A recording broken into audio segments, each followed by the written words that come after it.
Welcome, foolish mortals, to Rat Mora X. रात के ठीक 2:13 बजे बसंत फेस्टिवल की भीड़ में अचानक एक अजीब सी आवाज गूंजी। मेरा बच्चा, किसी ने मेरा बच्चा देखा है। मैं वहीं रुक गया। चारों तरफ रंग, रोशनी, ढोल नगाड़े, लेकिन उस औरत की आवाज जैसे इस पूरे मेले से अलग थी, ठंडी, कांपती हुई और कुछ अजीब। मैंने उसकी तरफ देखा। वो भीड़ के बीच खड़ी थी, लेकिन अजीब बात ये थी कि उसके आसपास कोई भी इंसान उसे देख नहीं रहा था, जैसे वो वहां थी ही नहीं। मेरे रोंगटे खड़े हो गए। मैं धीरे धीरे उसकी तरफ बढ़ा। क्या हुआ? आपका बच्चा। उसने मेरी तरफ देखा। उसकी आंखें पूरी तरह काली थीं। वो यही था, उसने कहा। हर साल आता है और हर साल कोई न कोई उसे खो देता है। मेरे पैरों के नीचे से जैसे जमीन खिसक गई। क्या मतलब? मैंने घबराकर पूछा। वो हल्का सा मुस्कुराई। तुम नए हो, इसलिए तुम्हें अभी तक पता नहीं। इतना कहकर वो भीड़ में गायब हो गई।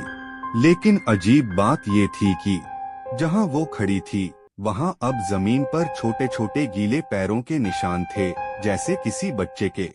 मैंने चारों तरफ देखा। अब मुझे हर तरफ कुछ अजीब लगने लगा। झूले अपने आप धीरे धीरे हिल रहे थे। गुब्बारे हवा के बिना भी ऊपर नीचे हो रहे थे, और हर कुछ सेकंड में मुझे किसी बच्चे की हंसी सुनाई दे रही थी, पर कोई बच्चा दिख नहीं रहा था। तभी मेरे फोन पर एक नोटिफिकेशन आया। Lost child number 17 found you. मेरा दिल तेजी से धड़कने लगा। मैंने तुरंत फोन बंद कर दिया। ये मजाक है, मैंने खुद से कहा। लेकिन जैसे ही मैंने सिर उठाया, मेरे सामने एक छोटा लड़का खड़ा था, करीब 7 से 8 साल का। सफेद कपड़े और चेहरा पूरी तरह फीका। भैया, उसने धीमी आवाज में कहा, मुझे घर जाना है। मैंने घबराकर पूछा, तुम खो गए हो? उसने सिर हिलाया। सब कहते हैं मैं हर साल खो जाता हूँ, उसने कहा, लेकिन कोई मुझे घर नहीं ले जाता। मुझे उस पर तरस आ गया। चलो, मैं तुम्हें अनाउंसमेंट बूथ तक ले चलता हूँ, मैंने कहा।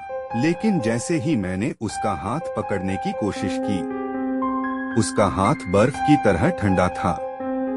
और उसी पल मेरे फोन पर फिर से नोटिफिकेशन आया, डोंट टच हिम। मैं जम गया। धीरे धीरे मैंने पीछे मुड़कर देखा। वही औरत थोड़ी दूरी पर खड़ी थी। वो धीरे से सिर हिला रही थी, मत छुओ। लेकिन तब तक देर हो चुकी थी। लड़के ने मेरा हाथ कसकर पकड़ लिया और अचानक पूरा मेला बदल गया। रोशनी बुझ गई, आवाजें गायब हो गईं, भीड़ एकदम खाली। अब वहां सिर्फ मैं और वो बच्चा थे। अब तुम मुझे छोड़ नहीं सकते, उसने धीरे से कहा। मेरे हाथ से पसीना टपकने लगा। तुम कौन हो? मैंने कांपते हुए पूछा।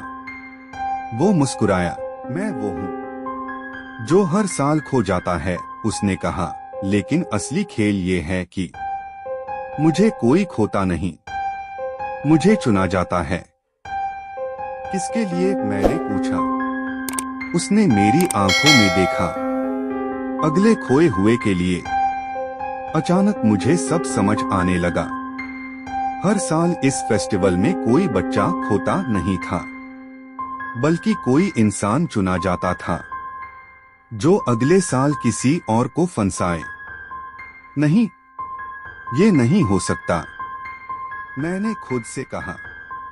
मैंने उसका हाथ छुड़ाने की कोशिश की, लेकिन उसकी पकड़ और मजबूत हो गई। अब तुम जाओगे, उसने कहा, और अगले साल किसी और को लाओगे।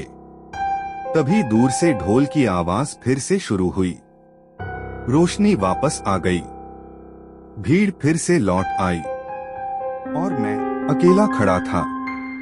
मेरा हाथ अब खाली था। सब कुछ जैसे नॉर्मल हो गया था। शायद ये सपना था, मैंने खुद को समझाया। लेकिन तभी मेरे फोन पर आखिरी नोटिफिकेशन आया, you are now lost child number 18। मेरे हाथ कांपने लगे। मैंने तुरंत फोन फेंक दिया। लेकिन जैसे ही मैंने ऊपर देखा, भीड़ में मुझे वही बच्चा फिर से दिखा। इस बार वो किसी और के पास खड़ा था और धीरे से कह रहा था, भैया मुझे घर जाना है। और वो इंसान उसकी तरफ हाथ बढ़ा रहा था। मैं चिल्लाना चाहता था, मत छू उसे, लेकिन मेरी आवाज नहीं निकली, क्योंकि अब मैं भीड़ में खड़ा नहीं था। मैं उसी जगह खड़ा था जहां वो औरत पहले खड़ी थी, और मेरे आसपास कोई भी मुझे देख नहीं रहा था। मेरे पैरों के नीचे अब छोटे छोटे गीले पैरों के निशान बनने लगे थे, और मेरी आवाज अब किसी और तक पहुंच रही थी। मेरा बच्चा, किसी ने मेरा बच्चा देखा है। अचानक मुझे एहसास हुआ, मैं अब इंसान नहीं था, मैं उसी खेल का हिस्सा बन चुका था। हर साल मैं किसी को बुलाऊंगा और कोई न कोई मेरी बात सुनेगा, और फिर वो भी मेरी तरह बन जाएगा। लेकिन असली डर अभी बाकी था, क्योंकि जैसे ही मैंने सामने देखा, भीड़ में एक लड़का खड़ा था जो मुझे देख सकता था। उसकी आंखें मेरी आंखों से मिली और वो धीरे धीरे मेरी तरफ बढ़ने लगा।